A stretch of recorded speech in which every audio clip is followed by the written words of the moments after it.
Launched for 2019 in honor of the 20th anniversary of the original 1999 manual wind spring drive caliber. Okay, it looks like we are live, the award-winning channel. And let me see if I can find this broadcast on my iPad so I can pull it up. GS Superwatches Part 3. And that was a little bit of Tim I had playing first. And let's see here if I've got good audio on the mic. Yes, I do have good audio on the mic as well. Okay, so we are good to go. And this is an emergency broadcast. I wasn't really planning this broadcast.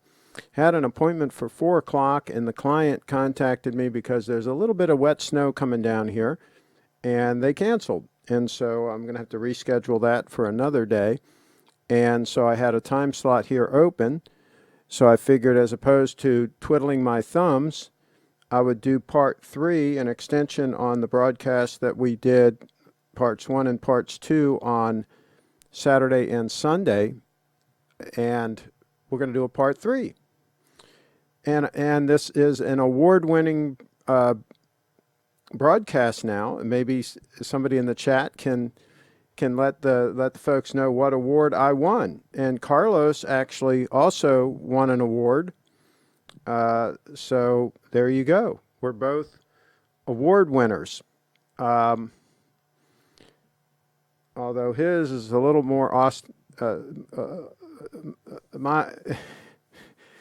well, anyway, we'll let you all watch the award show and decide who got the better award.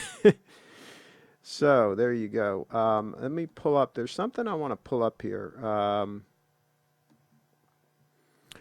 And hopefully I can do this.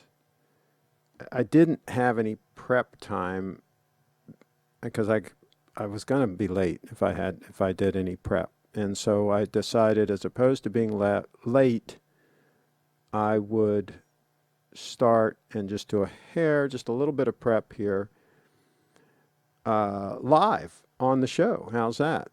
And so I'm going to pull up a stupid comment. We're going to have the first stupid comment of 2020. We used to do stupid comments, and we're going to pull it up. And this might be one of the reasons why I was described as a drip, a quote, drip, during the awards ceremony. But anyway, we're going to do the stupid comment segment anyway. So here we go. We're going to cut to the comment here. And this is January 7, 2020. Dave Gorman, watchmaker here. And by the way, the misspellings are his. I left them in there. So look, the advice is kind of sound, but it's not great advice either. It's just a timepiece to you. If it's just a timepiece to you and it's replaceable, then sure, by all means, don't bother with the service. If the watch means a little more to you or is a sentimental heirloom, then get it serviced. Servicing a watch correctly will ensure it runs properly for the next generation. A wristwatch is a tiny mechanical engine that is constantly at work. Do you only service your car when it breaks, or do you ensure that proper maintenance keeps it from breaking? My service also includes a full clean and polish. If you have no idea what that entails, ask your watchmaker to show you all the grime in your watch. I bet you'll blush when you realize how filthy the links in your strap can get. Okay, so we're going to parse this. There's several stupid comments in here, stupid points. Well, first of all, we know straight up front he let us know that he's a watchmaker, so he wants your money. Okay, he wants you to service your watches and he wants your money to be transferred from you to him. That's how that works with a watchmaker. With a watchmaker, when you have a servicing done, the way it works is you take your hard-earned money and you give that to him, and you also give him your watch, and he does some things to it, and then he gives you your watch back, and your money stays with him, just so you know how that works, okay? So let's go through this again, because obviously there's some people out there that don't understand, but there are a lot of people that do understand. So on my watch servicing video that this gentleman commented on, a lot of people said I was absolutely correct on don't have your watch serviced. Have your watch repaired if it stops working properly, and they're going to, quote, service it at that time, but that's when you do it, is when it's manifesting problems. So, but we can get into that. But anyway, let me go back to this real quick, and let's just parse through this real quick. If it's just a timepiece and it's replaceable, by all means, don't bother service. If the watch means a little more than you, or is a sentimental heirloom, then get it serviced.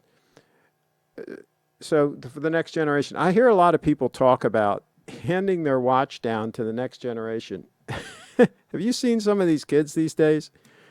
Do you really think these kids want this watch handed down to them? I mean, that's a wild card at best. The likelihood that they're even going to care is an issue right there. So right there, he's making an assumption that I think is 5% chance at best that that's even an issue. And he's assuming that if you don't have it serviced every 3 to 5 years or whatever he recommends, that you're going to do harm to the watch. And if you have a Rolex, for example, and you keep it for 30 or 40 years and you don't have it serviced, and then you send it into Rolex, it's going to come back like new. It's going to be fine. It's not going to be any problem. So that's, I don't know what he's talking about with all that. But anyway, a wristwatch is a tiny mechanical engine that is constantly at work. Do you service your car when it breaks, or do you ensure that proper maintenance keeps it from breaking? Okay, so a watch is not a car. All right? I hear this comparison often. Well, of course you want to change the oil in your car. There's certain things that break down that you have to deal with. Otherwise, you're going to have major engine damage, and it's going to be very expensive to fix that. With a Rolex, it doesn't matter if you had it, quote, serviced. When you send it into Rolex, they're going to charge you the same amount if it's been 20 years since it's been serviced or it's been 5 years. They're going to bend you over and take you from behind either way. You're going to spend a bunch of money, and the watch is going to come back like new either way. So you don't gain anything by giving them your hard-earned money every 5 years versus giving it to them after 20 years. There's nothing to be gained there, folks. So yeah, so that's not a good comparison. Okay, so let's see what else. And he talks about the grime and all that. I clean my bracelet. I clean my bracelet. I don't need a watchmaker to clean the bracelet. By the way, let's take a look at this. I wear this watch every day. It's been almost 2 years now. Let's take a close-up here.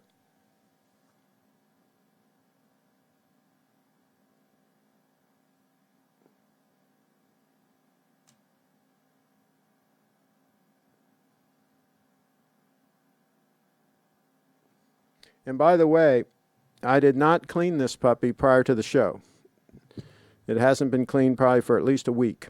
So, and is it a stunner or what? The last 2 shows I wore my 005 stunner. So I figured today I'd wear the casual attire and I would wear the 231 stunner. Is that a stunner or what? And guess what? It's not going to get serviced anytime soon. And it's going to run for decades.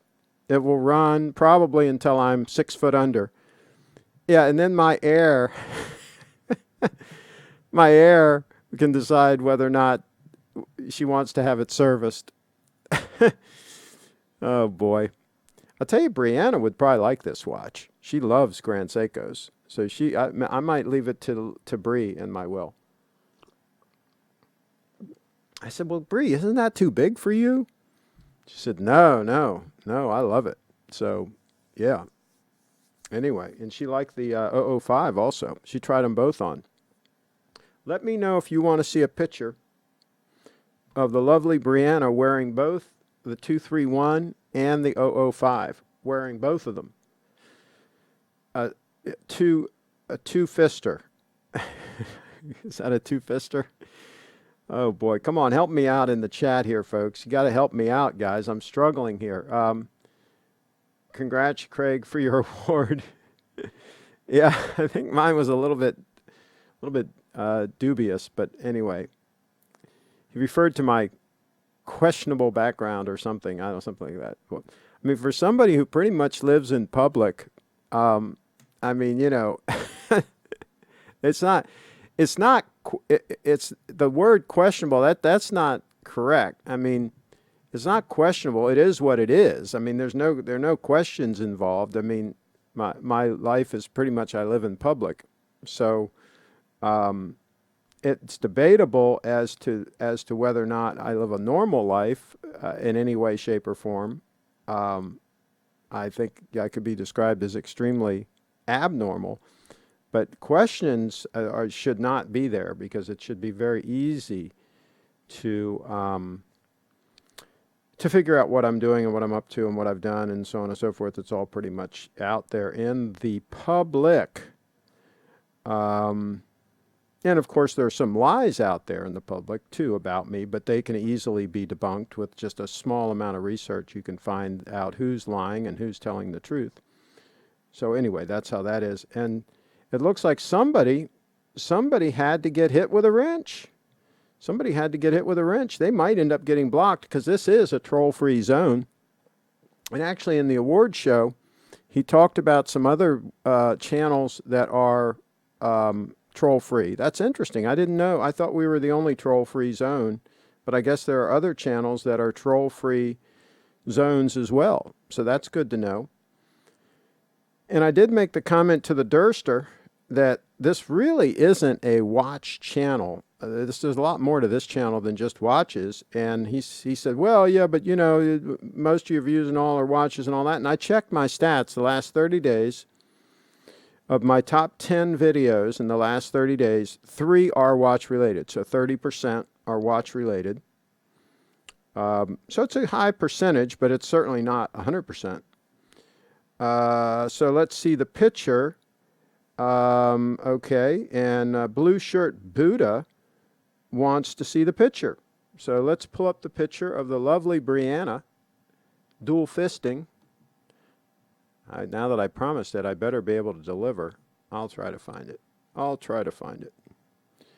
Let me just get into my photos here. And he made the comment about my mic. Like, I've got the biggest mic. This really isn't that big a mic. This is a Shure Beta 57 with a little foamy thing on it. There are much bigger mics that you can have for podcasting, trust me. I mean, most of them are bigger. Most of them are condenser mics, and they are bigger than this. And some people have the big pop filter in front. I'm kind of talking past this one to try to keep the plosives, the Peter Piper, those plosives, try to keep those out. But yeah, I think it's respectful to try to deliver good audio on a broadcast. I'm surprised that others don't try to do the same thing. Don't try to provide high quality audio for their guests. I'm looking through the pictures here, folks, and there's a lot of them, so bear with me. Oh, shoot. And hopefully I can find... Oh, here we go. There's one. There's one watch. Oh, here's the dual fister. I found it. I found it, folks. I found it. The dual fister, the Breannaster with the dual fisting with the 005 on her left arm and the 231 on her right. There you go. Breanna having some fun with the Grand Seikos. And I believe she was wearing the 005 in the live broadcast here. She likes the 005 a lot. That might end up on her wrist at some point. Let's see here. And Jaden is in the house, and he's saying hello to our wags. And by the way, I had a conversation with Dudley. He of Date 840 fame. He's a realtor down in Louisiana or something like that. I think he's in Louisiana. And anyway, he does a lot of door-to-door canvassing and all that. And I suggested to him that in addition to the Date 8 as a power tool for that, that he get himself a pair of Russell moccasins, shoes from Russell Moccasin Company. And because he currently wears tennis shoes when he's canvassing. I said, no, you want to get out of the tennis shoes and get into some handmade moccasin construction shoes. They're insanely comfortable. They look pretty cool, and I told him you'll throw out those sneakers once you get some high-end Russell moccasins. I'll pull up some Russell moccasins. Let me pull up a photo here of mine. Let's see here. You know, here's the thing. Life is too short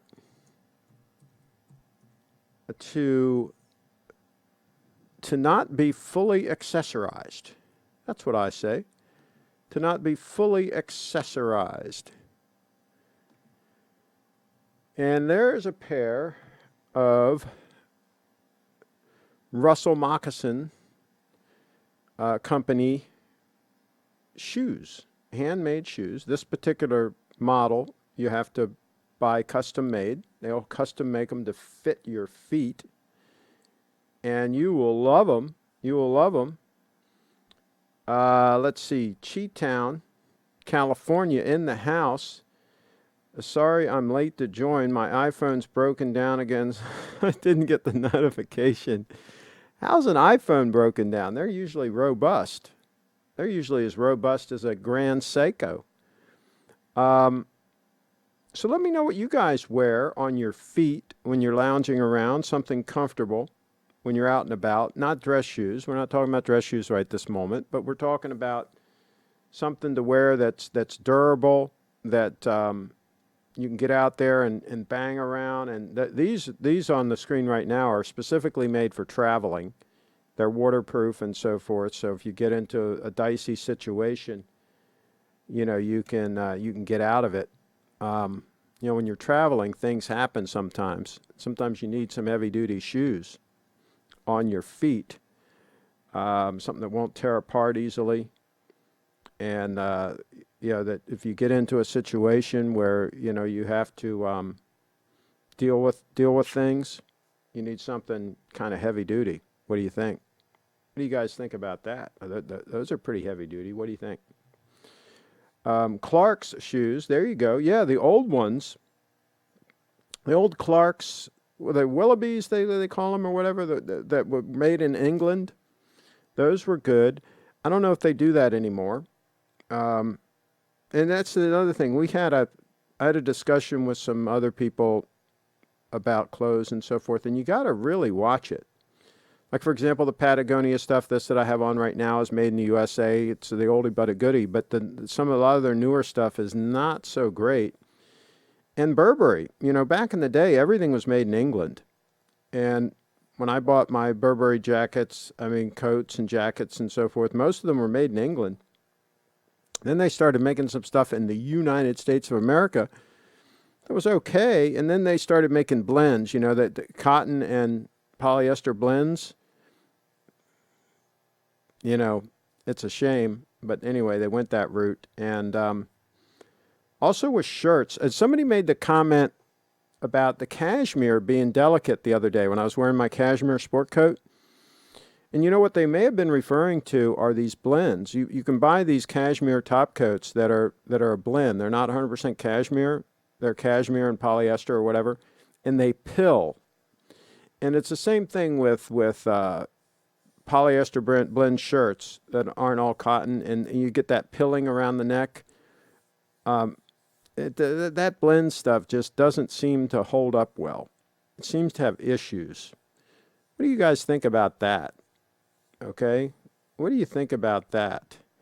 My iPhone 7 has the dreaded audio controller chip failure problem. Wow. Speaking of being fully accessorized, do you rotate any pocket knives beside the Sebenza? I don't rotate. My Sebenza's on my hip all the time. I also have a Scientist, which is a very rare Victorinox knife, the Scientist model, which is really a cool model, and that is in my pocket, my left pocket, front pocket at all times. So those are the two knives I carry, and at all times. Other knives I have around, but those are the ones that I carry. And I like to be consistent about carrying the Sebenza, for example, because I'm pretty good at pulling it out of the holster and deploying it. And, you know, if you keep changing up knives, you know, you get in a dicey situation where you actually have to use that piece and you might have a problem, right? I like to have something that I'm fully familiar with and fully comfortable with. And that Sebenza, it can be used as a tactical knife. That's the main reason I carry it, really, is as a tactical knife. I don't do that much with it. I usually use the Victorinox when I'm just like cutting a little something or whatever. And then around the house here, I've got some Spydercos that I use for opening up boxes and all that kind of stuff. I don't use the Sebenza for any of those things.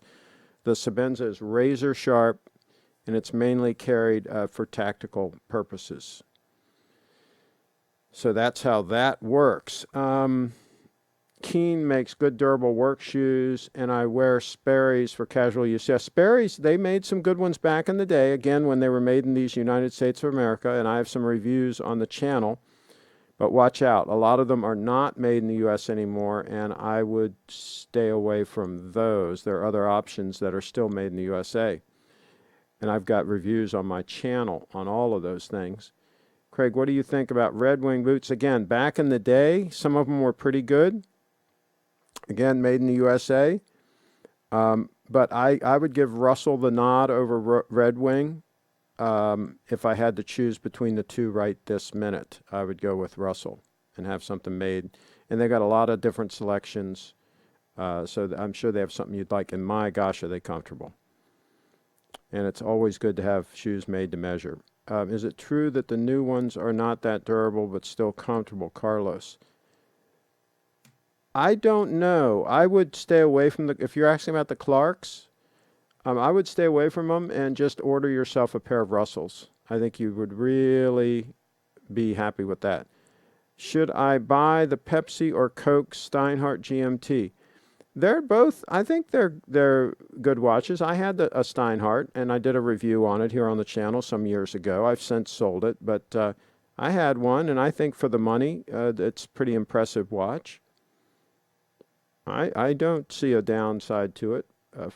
Ugg slippers around the house. I've got a pair of those. I've got some Uggs. Don't really wear them, though. I wear the, I think my moccasins are made by Town View. Let me grab my moccasins real quick that I wear around the house.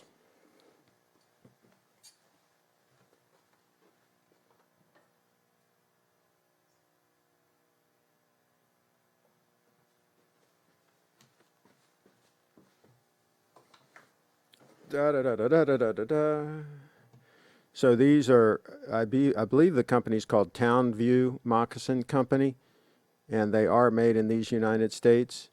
And this pair is probably 3 or 4 years old. There's a review on my channel. These are lined, I believe, with deerskin. Just very well made, not that expensive. They were a little over $100 when I bought them.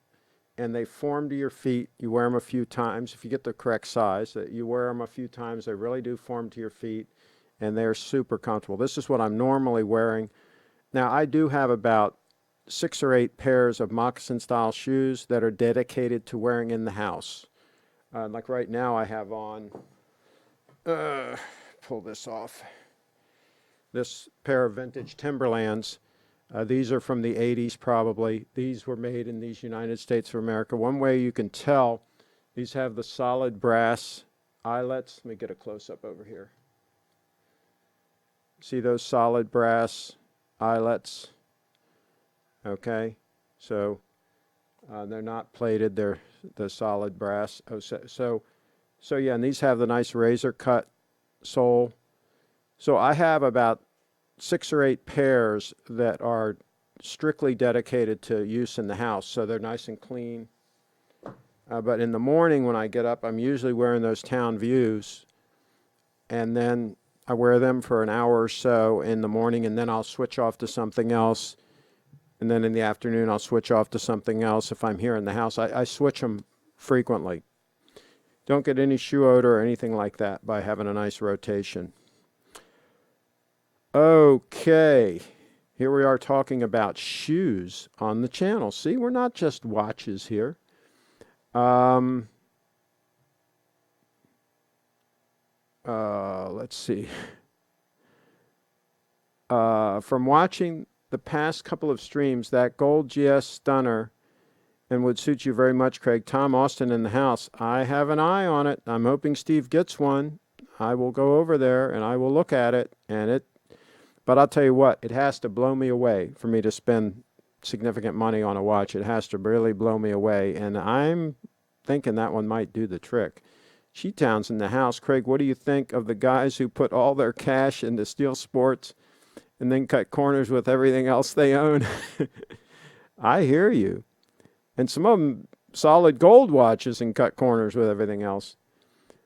Tom, in the old world, the time right now is 22:50. Okay.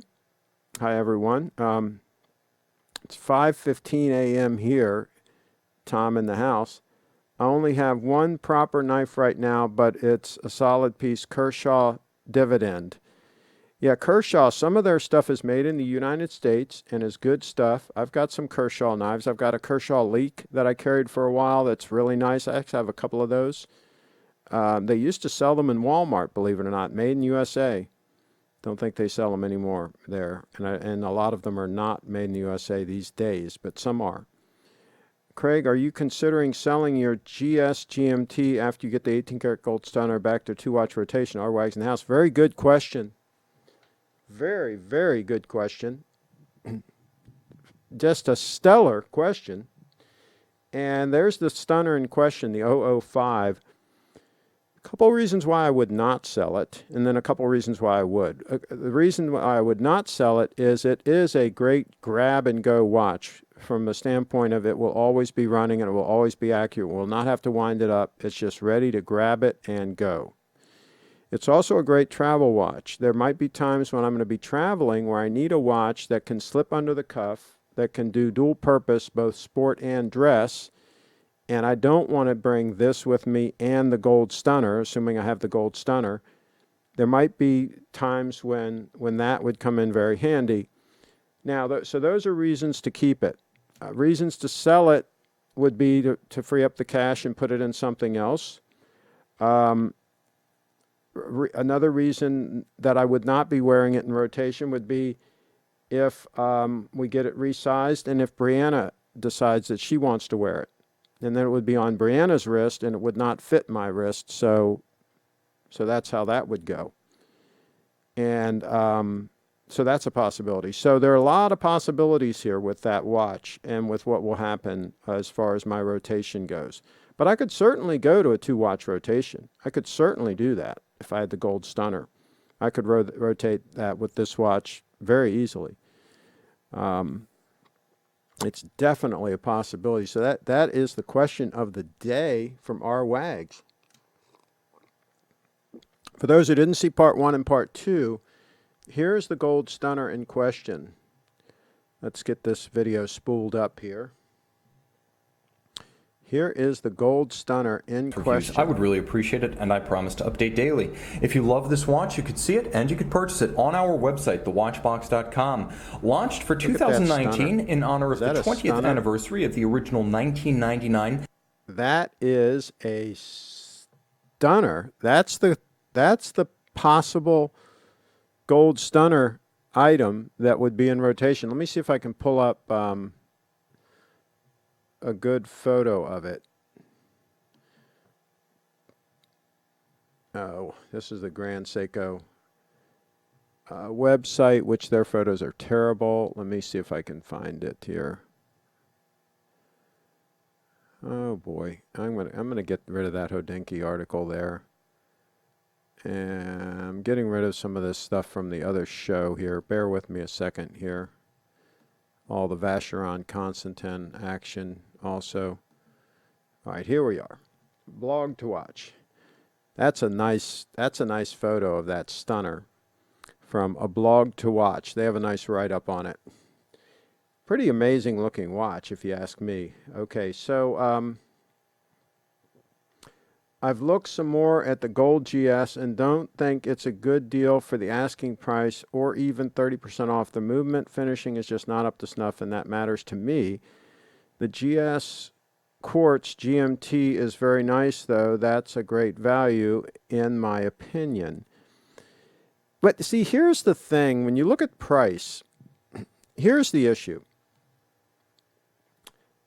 That watch is, in my opinion, every bit as attractive on wrist.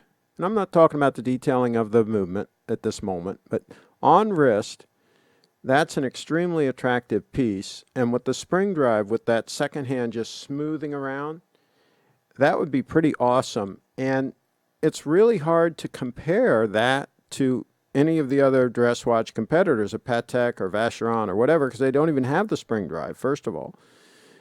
A lot of them do not have a 72-hour power reserve, which I think is a nice thing for a manual wind watch, to just know that if you wind it on even days, you're always going to be good. It's not going to stop. That's kind of neat. You have plenty of reserve there. And it's just a stunning looking watch. I mean, now again, if I see it in person and it doesn't blow me away, then you're right that the price is an issue at that point, and I certainly wouldn't step up and buy it, because you're stepping up. There's no doubt it's an expensive watch. You're stepping up. And so, yes, it's going to have to be awesome. But the way I look at it is, again, I never buy watches for resale, so I'm not concerned at all with resale value. I buy watches to keep and wear. And so the question for me is, do I really like the watch? Would I really enjoy wearing it? Would it be a fun piece for me to have literally for decades? Because I usually, if I spend that much money on a watch, I'm going to keep it a while. So that will be the question. And at that point, the price is not as big an issue. Now, I don't want to step up and spend $40,000. I don't want to go up into another much higher price point. I mean, when I say the price is not an issue, when I'm talking about in the $25,000 range, $20,000 to $25,000, let's say that range, that's a comfortable price range for me to be buying a gold stunner dress watch. So if I was buying a Patek, I could get one in that price range. The Vacheron, we already looked at the other day, there's some in that price range. And of course, there's some Omegas that are a lot less, right? Some good-looking Omega DeVilles or whatever they are, 18 karat gold. Some of those are under 10 grand, I think. So there's some deals out there. But yeah, 20 to 25,000, I think is comfortable for me for buying something like that. I had a really good year this past year, and I've got some extra cash, so that's not a big deal in that price range. So yeah, but I hear what you're saying. Let's see. Craig doesn't like chronos, but the new 321 Speedmaster is looking pretty nice. Okay, yeah. I don't have a need for the chronograph, and it just busies things up for me personally. But some people love them. Reviews, definitely. I'm wearing one now. Okay. Great choice. Do you have the same one as Craig? Yes, the blue was my favorite from when they were first announced. I like the blue, if that's what you're talking about, the 05, because of the red. And it doesn't look totally red because of the color in this shot, but it is red. The GMT is red, and the GMT hand is red. And on the black dial one, they're orange. Although they do look a little bit orange in this, but they are actually red. And that dial, believe it or not, is blue, but in most light it looks black. But sometimes when the sun catches it, it's just stunning. Let me see if I can pull up that that photo of the 005 with the sunlight hitting it. Let's see how easy it is to get this, to pull this up. Oh boy. Let me see if I can find it. See if I can find it. Oh, here we go. Yeah, I got an album here with 29 photos in it. I'll actually show all of these. So these are all of the 005. And then when I get to the one that where the sunlight's really popping, this one's pretty cool right here. You go full screen with that. You can see that in some lighting conditions it can look pretty freaking awesome. So that's kind of cool feature of that particular timepiece. Let's see here. Nowadays, Louis Vuitton is using plated metal instead of genuine brass hardware for their bags. Don't just blindly buy branded stuff.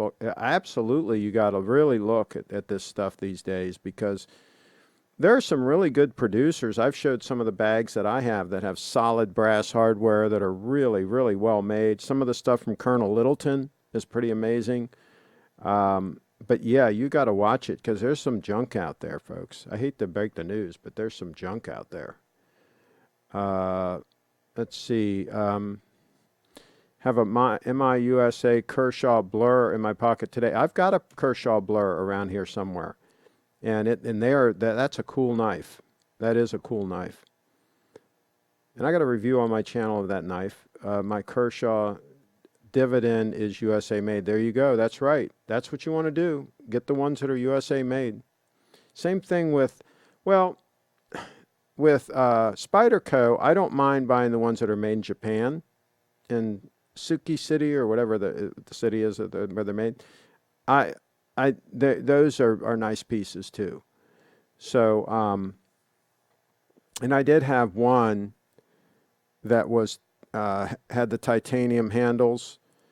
The Sage 2, I think it was, that was made in Taiwan or whatever. I ended up selling that, but it was a high quality piece. Even though it was made in Taiwan, it was high quality, but I ended up selling that.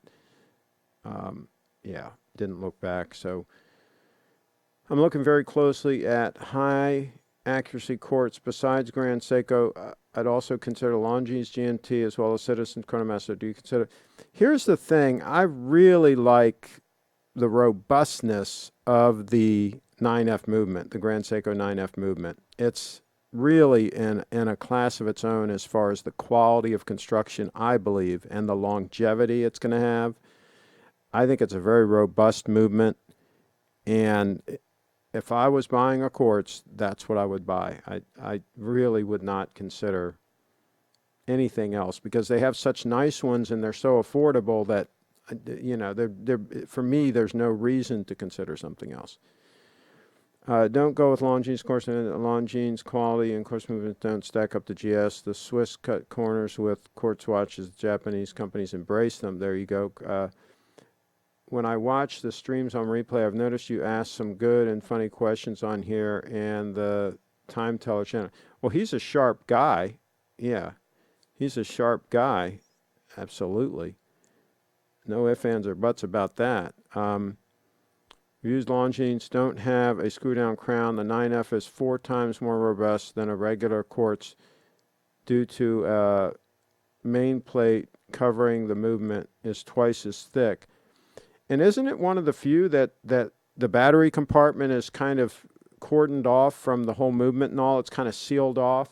So when they replace batteries and all, that stuff doesn't get into the movement. So that's why they say it'll run for like 50 years. I think in the windings and everything, I think everything is just more robust. It's no joke.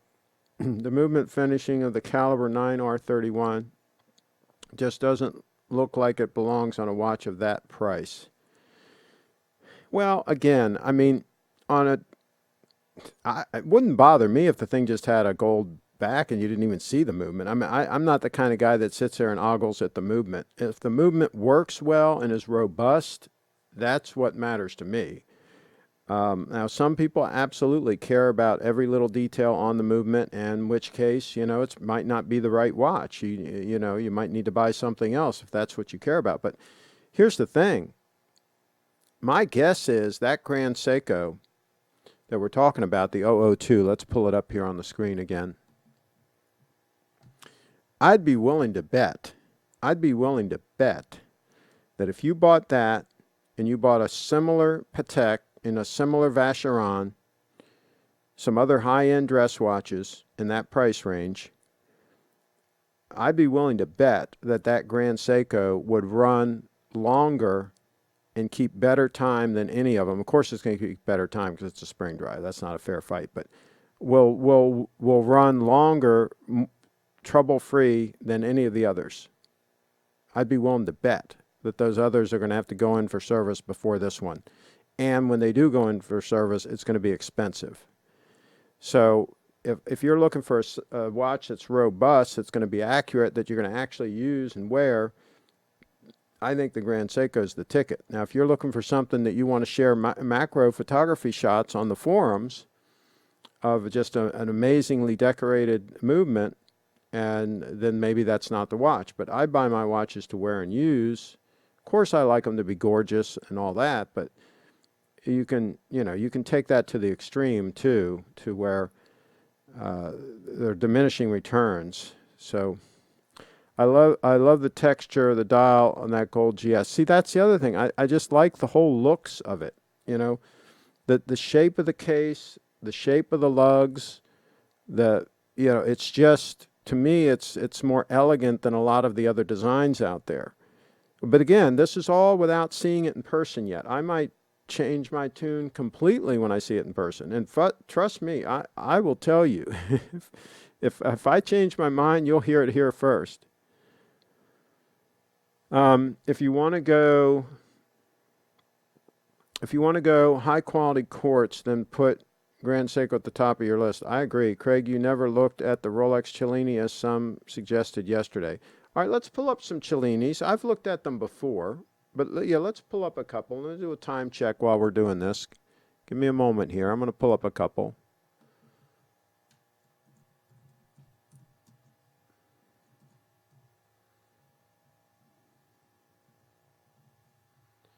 Rolex Cellini. And actually, I'm going to pull up, I'm just going to do an image search on, and one issue I have with Cellini is a lot of them are rose gold, but some are not. Okay, so for example, here's one that looks like to me like it's yellow gold. All right, but I wouldn't want the small seconds hand. And the design of it is okay, but it just doesn't look like, to me, it doesn't look as elegant as that Grand Seiko. It's got some embellishing on it that I don't really need or want. Let's see if there's something a little simpler. Yeah, it's okay, but again, small second hand and that knurling on it, I don't really need or want that. Let's see what else we've got here. They're all very similar. And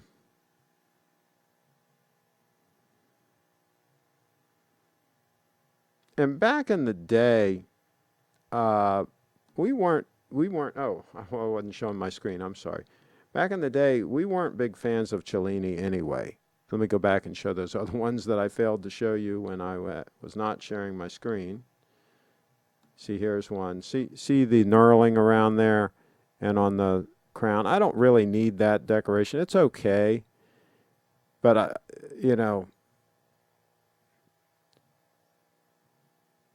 is that what is that for?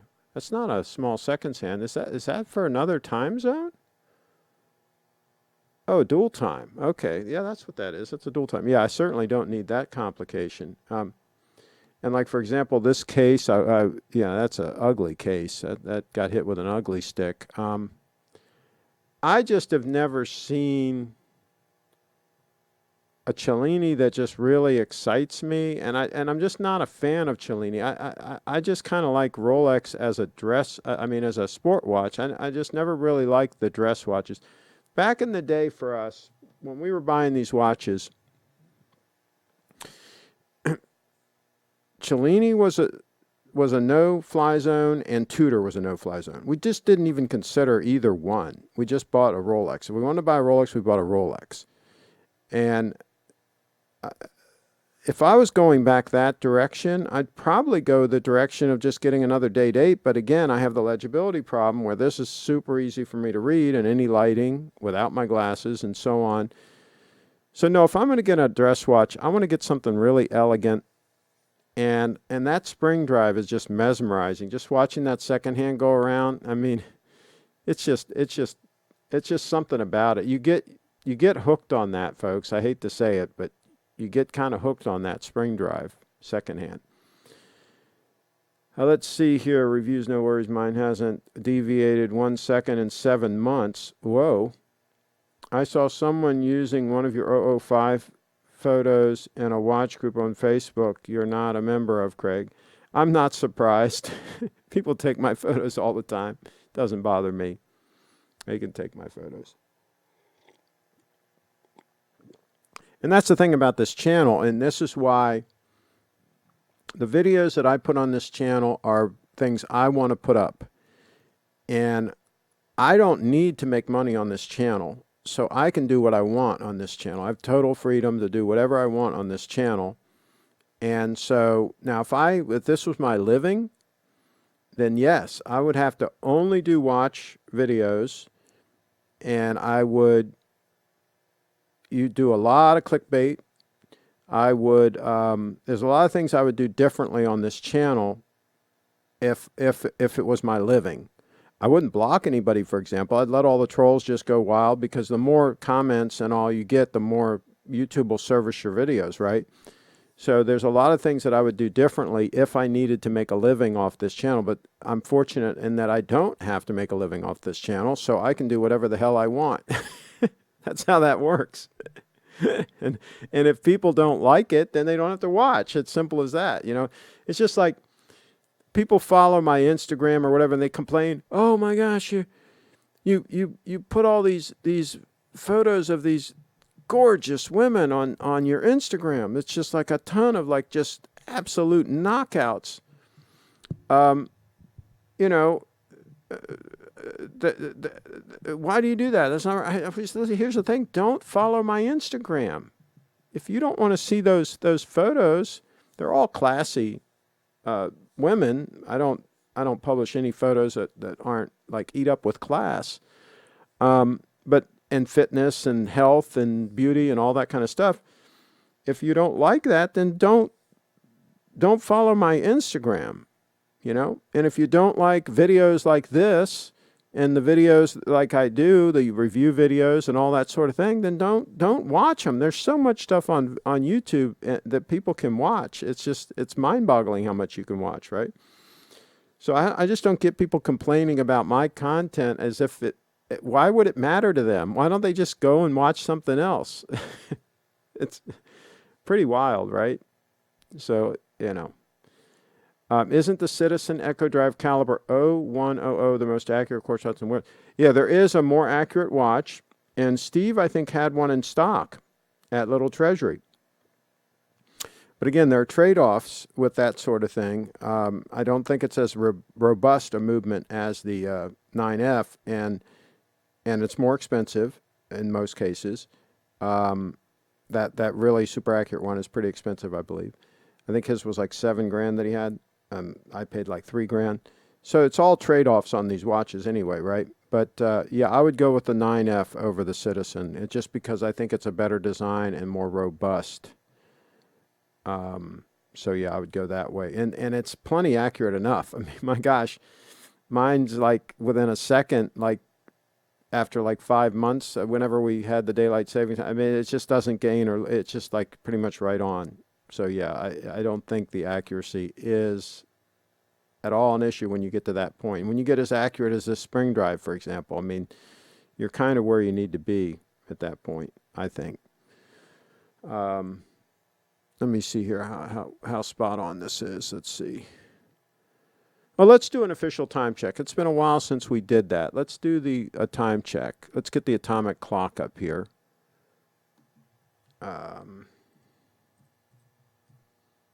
Let's get the atomic clock up and do an official time check on both watches.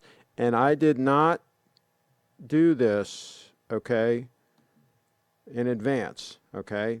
We're doing this live. So let's bring up that stunner and let's do a side-by-side. And here we go. We're going to do an official time check and we're going to do a freeze frame. Get this mic over a little closer to my mouth. We're going to do a freeze frame right at 30 seconds. Bam. Well, looks like to me it's spot on, folks. Spot freaking on. Let's do another time check when we get straight up at the 12 o'clock marker. Let's see how we're doing on accuracy here. We're going to do an official time check. All right. And we're bringing it on up. We're going to stop it right at the straight up number. Bam. Well, it looks like we're spot on, folks.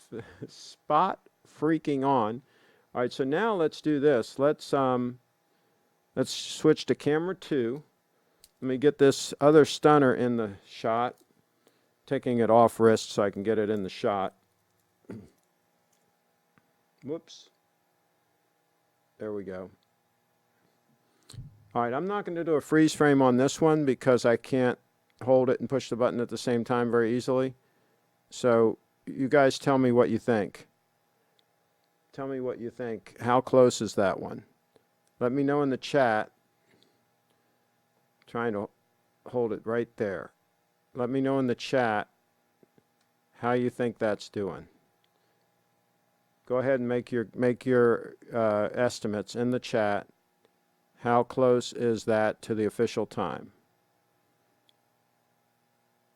And we'll see what you guys say. All right.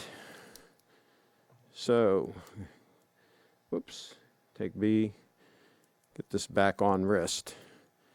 And notice how easy it is to put back on wrist because this clasp is fantastic.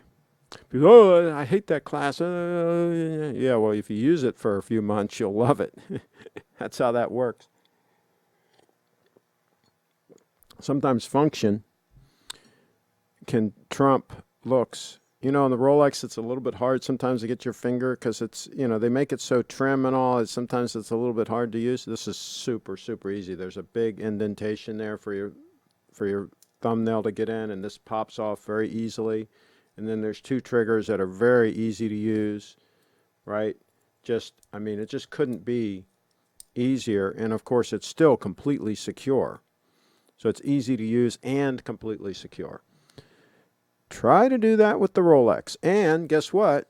Try to extend. Watch how easily I can extend this. Bam. I just extended it a couple millimeters right there. Just like that. Right? Now watch how easy it is for me to put that back in. Watch this. Watch closely now. Ready? Done. It's back in. Now how hard was that?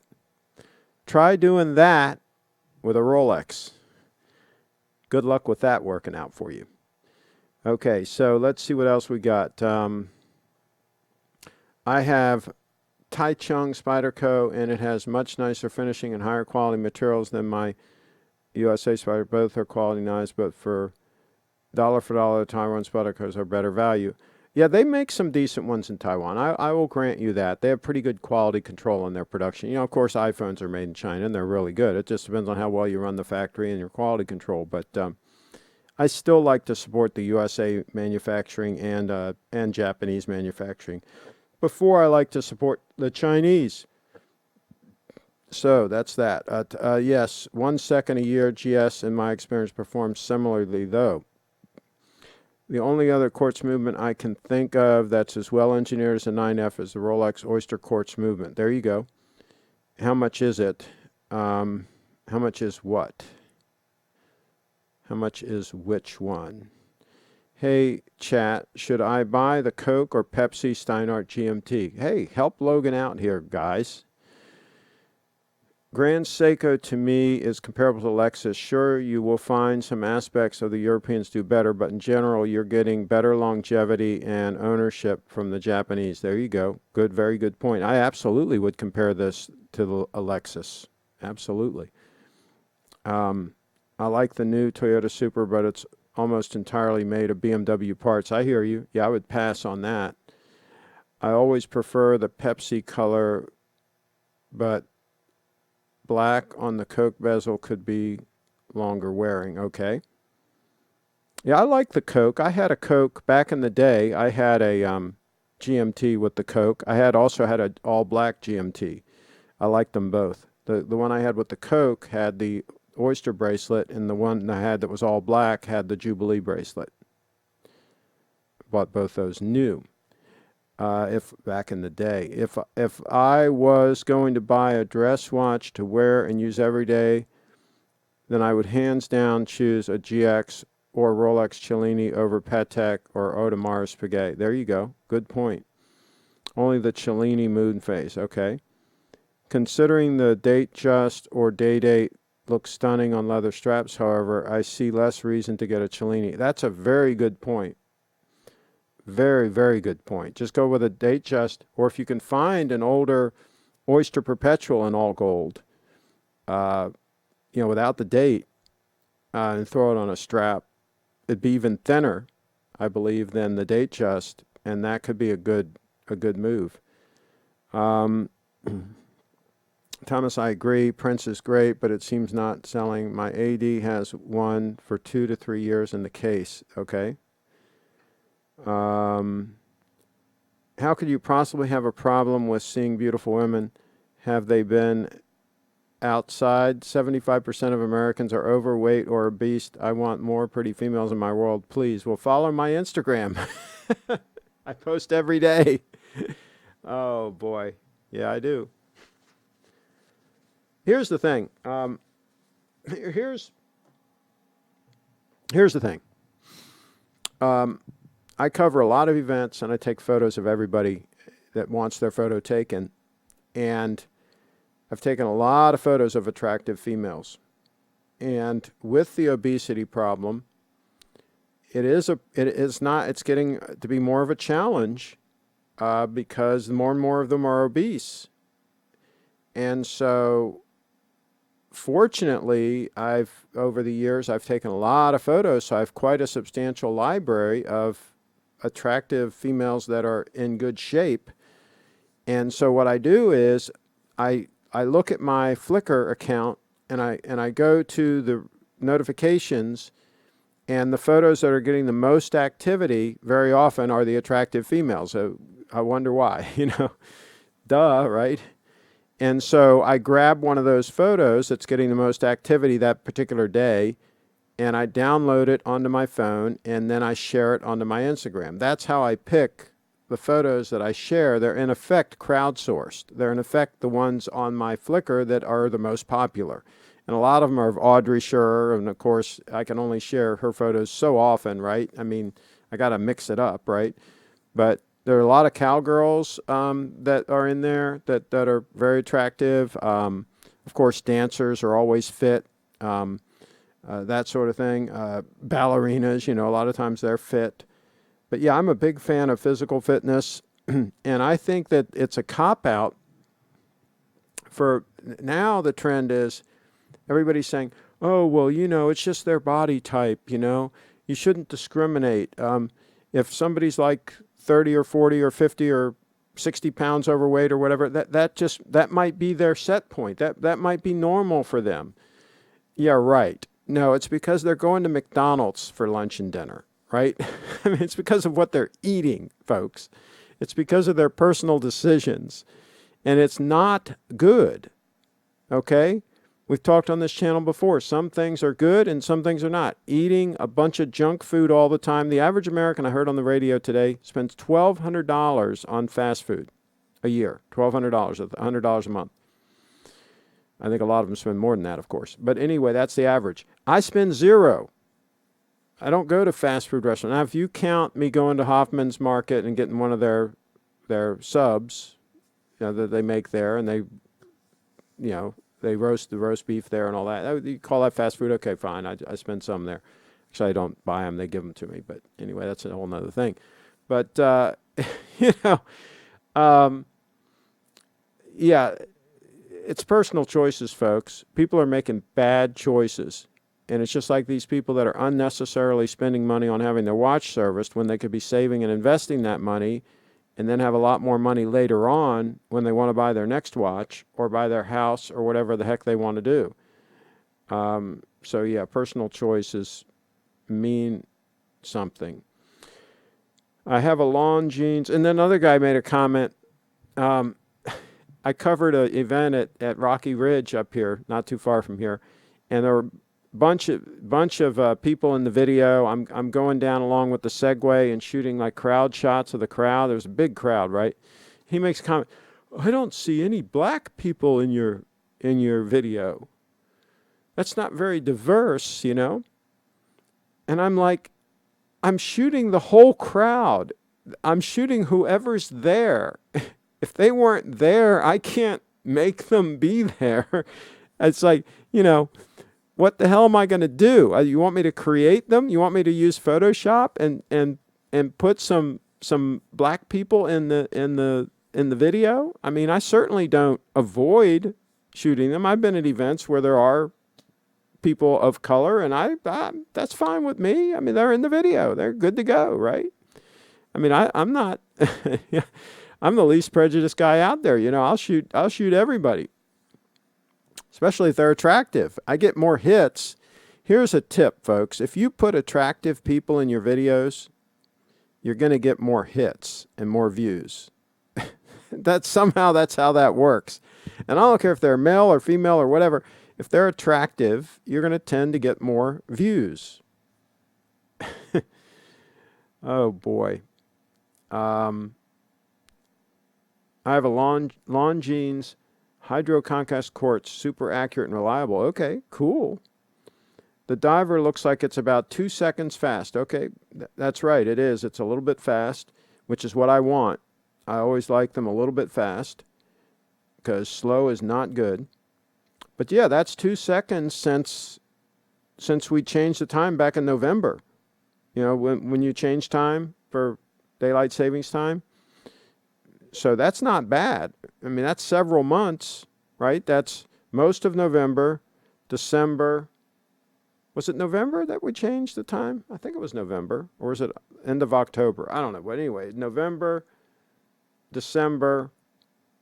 So a little over 2 months thereabouts. So, you know, let's say a second a month. I mean, that's pretty damn good. Good enough for me. Carlos, really, 2 or 3 years, you're correct, Carlos. You haven't been popular for many years. However, we both agree they are beautiful. Okay. The diver felt a bit large for me when I tried it on. I'm hoping for a 40 millimeter version. I hear you. Yeah, a lot of people have been asking about that. Let's see. Do you really need a diver, though? I mean, there you go. That one's, what, 38.5 mils? And nice and thin, 12 millimeters thick. So, do you really need a diver if you've got that?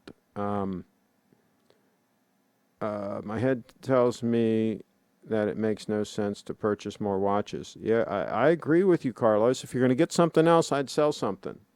I would sell something. Sell a couple watches that you don't wear. Figure out what you really wear and use and get rid of the others and then get something else that you'll really wear and use. I say rotate the stock. If I would purchase something, I would go for a Reverso Speedmaster Breguet Classic with the white porcelain doll. Carlos, you need a Grand Seiko. Come on, guy. You need to step up. You need to step up. Time to go to the top. Go up to Grand Seiko. Today I put a super watch on my wrist, not in your brand list, but an amazing work of art. I have sent you a link to a short video by email. Oh, okay. Let's take a look here.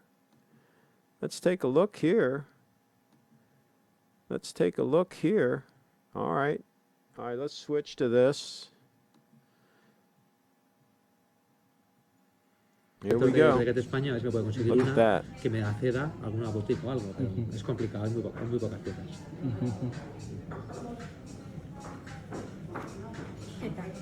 Muy bien. Carlos sent this in to us.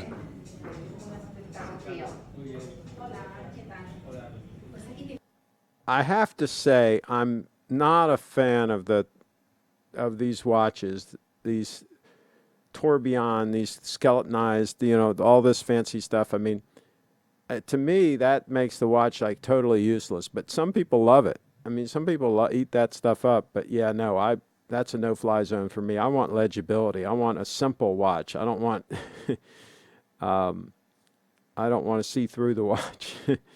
But some people eat that stuff up. Not me. Just like I don't like tattoos, but a lot of people do. I'm an old-fashioned kind of guy in a lot of ways, folks. That's how that works. I'm even a one-lady guy at a time, right? That's how old-fashioned I am. So, and I even shave. I don't get that 2 or 3 day old scrub that all the hipsters have.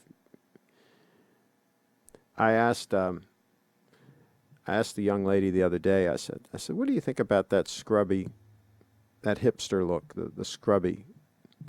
She says, to tell you the truth, I really don't like it. She says, I like a nice smooth face, especially in some circumstances, in some instances that we won't go into in detail. This is a family show.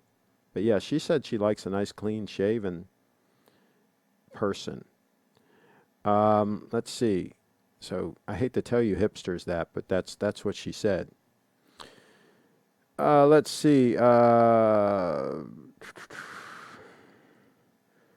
you have an awesome collection, my friend. Breguet Classic with a porcelain dial, though.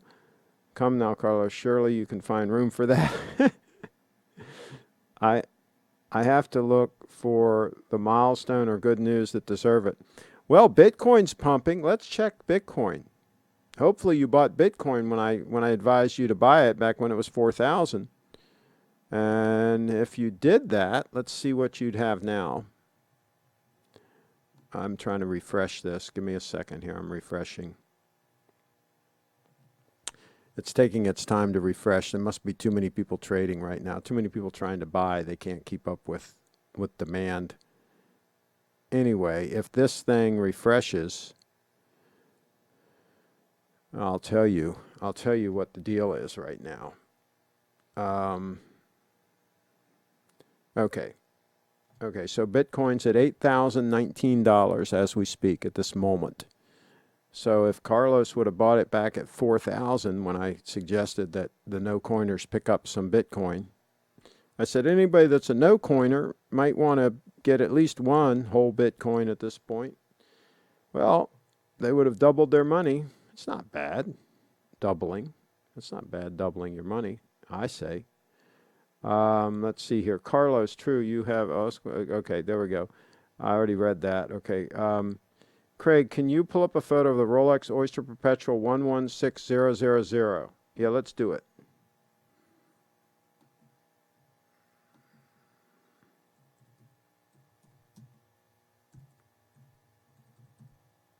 $116000.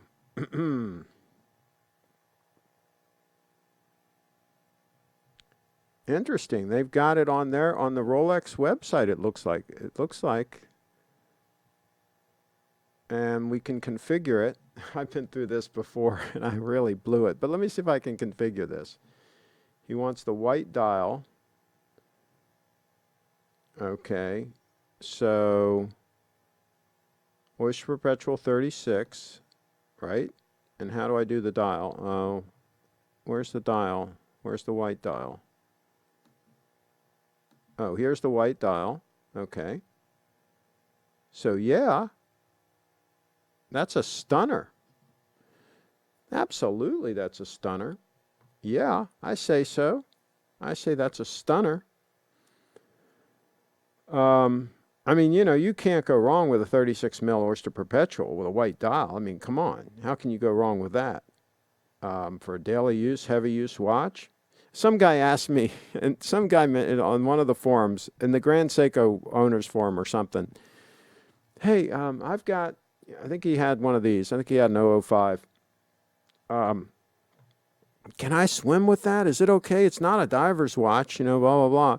I've got a screw down crown, but I mean, I said, man, don't worry about it. If you go in the water, I mean, what the heck? I mean, it better be able to handle swimming for that kind of money. I've never worried about a watch of mine having water damage, water ingress or egress or whatever the hell the term is. But hell no. I would absolutely go in the water with these watches. Are you kidding me? Let's see here. My problem is my watches are linked to life milestones or good news. I cannot let them go. Okay. Beauty but not legible, Carlos. Okay. Breguet Classic, Tourbillon. Okay. 250,000 in platinum. Okay. Carlos, too many good events and milestones to go along with your amazing watches doesn't sound like a problem to me. There you go. Puts the art in the watch. I remember Craig saying to buy Bitcoin when it was 3K. I first started talking publicly about Bitcoin when it was $1,250. Before that, it hadn't been around long enough, and I didn't feel like it. I didn't feel comfortable talking about it. But when it finally was over $1,000, and then it was around $1,250. Then at that point I said, hey, listen, I think this thing might go. I think this thing might be something interesting. And then I did start talking publicly about it. And then I interviewed the Bitcoin Meister a few years ago. I think it was $2,500 a coin then when we interviewed him. And then we were speculating during that interview as to whether or not it would hit 5,000 by 2020, this year, whether or not it would hit 5,000. And here we are at 8,000. We're ahead of it. We're ahead of where I thought it would be. I'll put it that way. I'm not a no-coiner. I have like 0.8 BTC. Okay, there you go. I refer to no-coiners as anybody who has less than one full Bitcoin. If you have less than one full Bitcoin, I still call you a no-coiner. You got to have one whole Bitcoin for me to call you a Bitcoiner. Be an official Bitcoiner. Let's see. And I actually recommend that people have at least 21 Bitcoin. That's what I've been recommending since I first publicly started talking about it. I said minimum number you should have is at least 21 Bitcoin. Because there's going to be 21 million.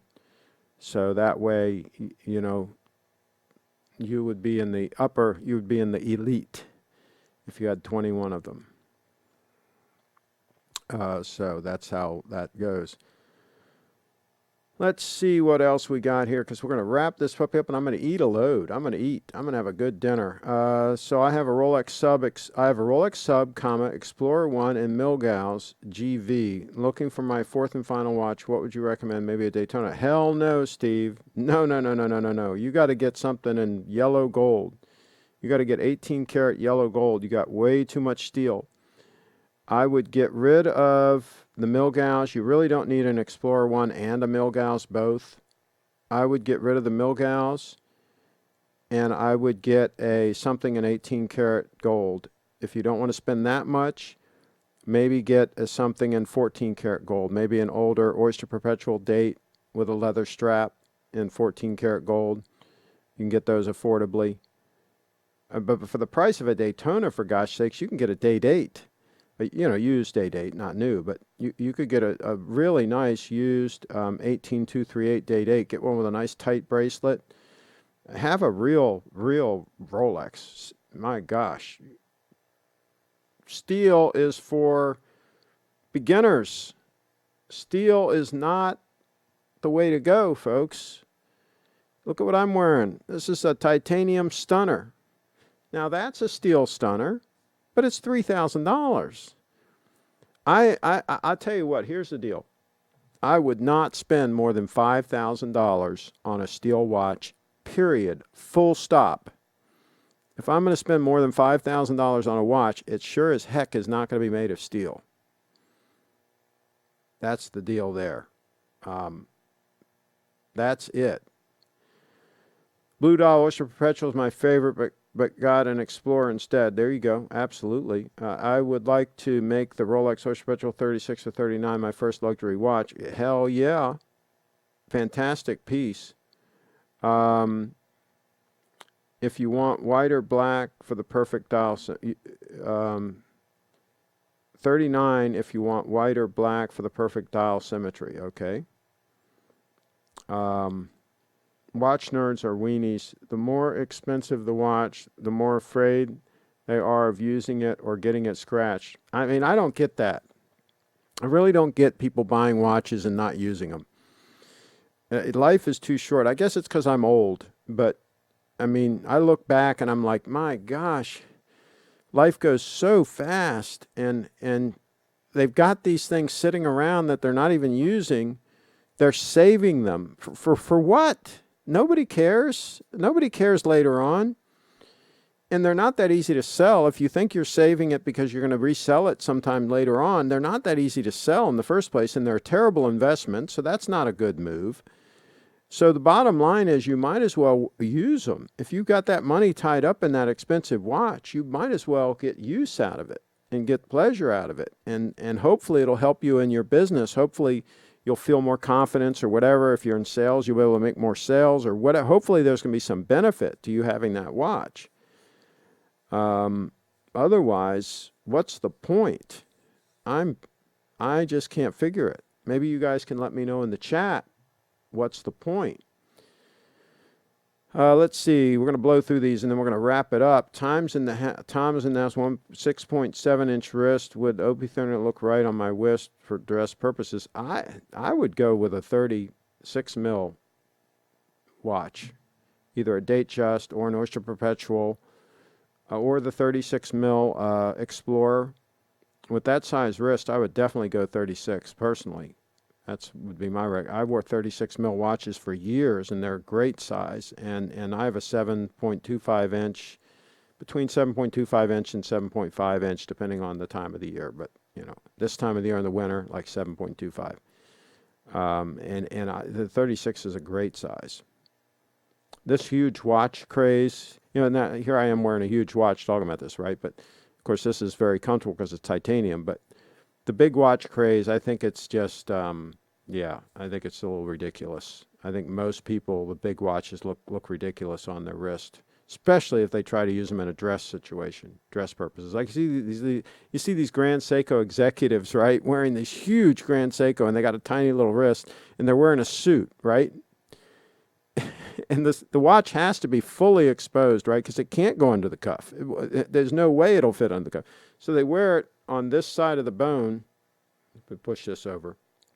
I hate wearing a watch on the hand side of this bone like I have it right now. But that's how they have to wear them because, you know, it can't go under the cuff or anything. It's got to be uncomfortable as all get out. No, that's not the way to go, folks. Not the way to go. Let's see here. Hey, Craig, consider looking at the Casio GW5000 1GF Classic G-Shock made entirely in Japan. Time self-corrects automatically every morning while receiving signal. There you go. Absolutely, that's cool. Wouldn't be my cup of tea, but that is cool. No hardware wallet for that. I used multi-bit until was discontinued. Now it is in Electrum. Okay. Let's see. I would like to make that Rolex Oyster Perpetual both for dress and casual use, though. Yeah. Craig, what percentage of total net worth do you think makes sense to have in BTC? It's a very good question. I started out, I had about 1% invested in BTC when I started. And I've since sold a fair amount actually over the years, but I wish I hadn't, but I did.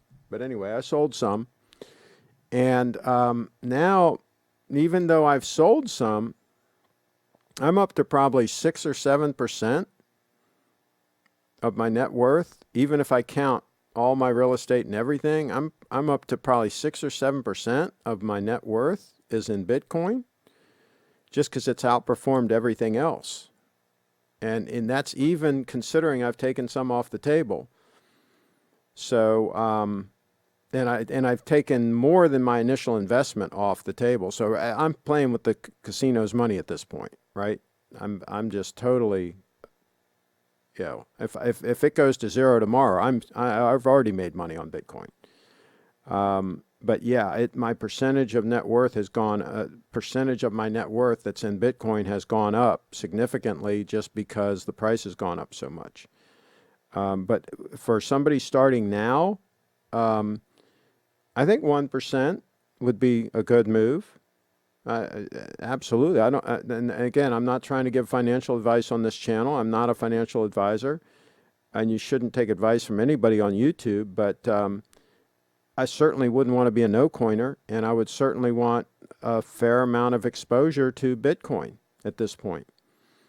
Because I think it's proven that it's going to be around. I don't think they're going to be able to kill it. And so 1% as a minimum amount, I think would make sense for most people. And that's my best guess at that. And it is just a guess, and this is not financial advice. But I'm a Bitcoin bull. Let's see. Or do you go for a spring drive tuna? No, I wouldn't do that. I feel the 36 would be slightly better if you don't mind the double batons at 369%. On some of the 36 OPs, I choose the 36 Explorer over the 39. I hear you. I hear you about the double batons. I can take or leave those. I don't think it would be a deal killer for me. This one that we have up on the screen has the double batons, and it wouldn't really be a deal killer for me, but it's okay. Let's see here. Watch Trading Academy says 15% every 3 days. That's a good return. Yeah, good luck on all that working out. I was considering the GW5000, but ultimately chose the GM. Okay, I'm not sure what that is. Same model. Okay. Carlos, nice Carlos. I have everything set up for BTC, but am still a no-coiner. Tom in the house. Uh-oh. Here's the thing. This is what's interesting about BTC is I will make a prediction right now. That 10 years from now, just about everybody will own some Bitcoin. And that most people that own Bitcoin 10 years from now will have paid a lot more than $8,000 for it. I'll make that prediction. That most people are going to wait until it's a lot more mainstream, a lot more adopted around the world, and proven, and so on and so forth, and then they'll step in, and the price is going to be a lot higher than it is now. That's the prediction I'm going to make, that 10 years from now, that will be the situation. So, you know, people can wait as long as they want before they come in. They're going to be welcome with open arms whenever they choose to come in. But they're probably going to pay for the privilege of waiting. That's what I'm going to come right out and say. That's my best guess. John Candy wore a 36 millimeter date. Looked great on him. Good, very good point. Now, the day date with a president bracelet and all that has a lot of wrist presence just because of the design of it and everything. Even a DATEJUST with a Jubilee, you know, has pretty good wrist presence. So, yeah. Especially when they're all gold, all yellow gold. I was even off 10% discount on them. Okay, blah, blah, blah. what's the next thing to invest in, Craig? Tom Austin in the house. Everybody's looking for the next Bitcoin, right? The altcoin that's going to go crazy and all of this. And I would pass on any of that. I would simply buy and hold Bitcoin. I would not be hunting for the next big thing because it's still very early days, in my opinion, even for Bitcoin. It's very early days. It's a very small percentage of people that actually own Bitcoin, maybe 1% or something. So there's a lot of potential growth ahead. I would not play games with the risky altcoins and all that other stuff. I would just buy and hold Bitcoin. And that's what I'm doing. As a matter of fact, I'm buying new Bitcoin every month. I buy more Bitcoin. Even though I have plenty already, every month I dollar cost average and buy more Bitcoin. Not a huge amount, but, maybe $500 worth, something like that, every month, like clockwork. So I'm actually adding to my stack of Bitcoin constantly. So, yeah, I've started doing that. I started doing that about, 6 months ago. I said, listen, I'm just going to throw some extra money at this every month. Because I had decided, I said, well, I've got plenty. I really don't need more. And so I was just going to sit on my stack, what I have, right? But then I decided, I said, I'm investing in other things and so on. I should just throw some more money at this too. And so I've started doing that. And I'm going to continue every single month. I'm going to buy, $500 to $1,000 worth or something. And just stack it. Just stack it. I'm greedy. I'm just going to stack. Keep stacking Bitcoin. Stacking sats, as they say. Satoshis. What's your favorite dial color for the 36 millimeter DATEJUST? I love the blue and silver the most. Yeah, I would go with those. I like white dials on a lot of those watches. I would just have to see the whole thing, the whole look of it, and then really make the decision. There's no substitute for seeing them in person as well. So yeah, I just really look at it and study it and then say, yeah, this really looks nice. And I try it on wrist and make sure it looks good, in all circumstances, and then go for it. Absolutely. The blue with 369 is very nice. Okay, that's all right. I'm almost to the end of these comments here. I think that the OP36 would be a great choice over a DATEJUST for an Explorer for casual/dress watch. That white dialed piece looked great. Yeah, I agree with that. The OP36 white dial gets my top pick. My dress and casual watch is the white dial Seiko SARB035, and that's why I'm looking at an OP. Yeah, and you can get some deals on some Oyster Perpetuals used also. So, definitely look at the used market. I hope for the nice people who has BTC, my prediction does not come true. Well, again, hopefully, Carlos, anybody that's invested in BTC, it will not hurt them if it goes to zero. In other words, it's not a big enough part of their portfolio that it will kill them if it goes to zero. If it goes to $100,000 a coin, hopefully they'll be in a position to benefit from that. So you benefit from the upside, and you're not really that exposed on the downside. So yeah. But yeah, I think you're going to be wrong on your prediction that it's going to go to zero or whatever your prediction is. I think you're going to be wrong on that one. I think that ship has sailed. Now with more than 10 years track record, I think that ship has sailed. Sony stock has more than doubled just a few years. Well, and Apple stock has done fantastically well. Yeah, absolutely. But none of them have outperformed Bitcoin.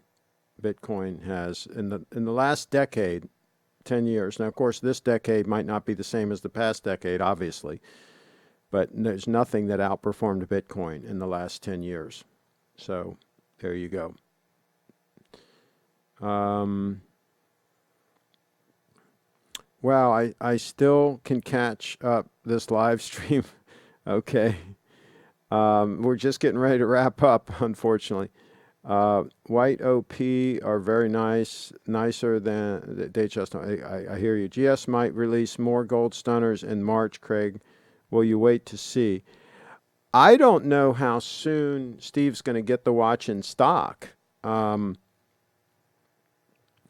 He said he wants to try to get 2 or 3 of them in stock, but he just doesn't know what the availability is, and he doesn't know how soon he'll get them. So, you know, if it's March, that's fine. I mean, I'm not in a rush, and he is going to Japan for the big event. What is it, their 60th anniversary thing or whatever that he's going to? Anyway, he's going for that big event. And hopefully we're going to do some live streams where he's going to come in via Skype from there. So that'll all be interesting stuff.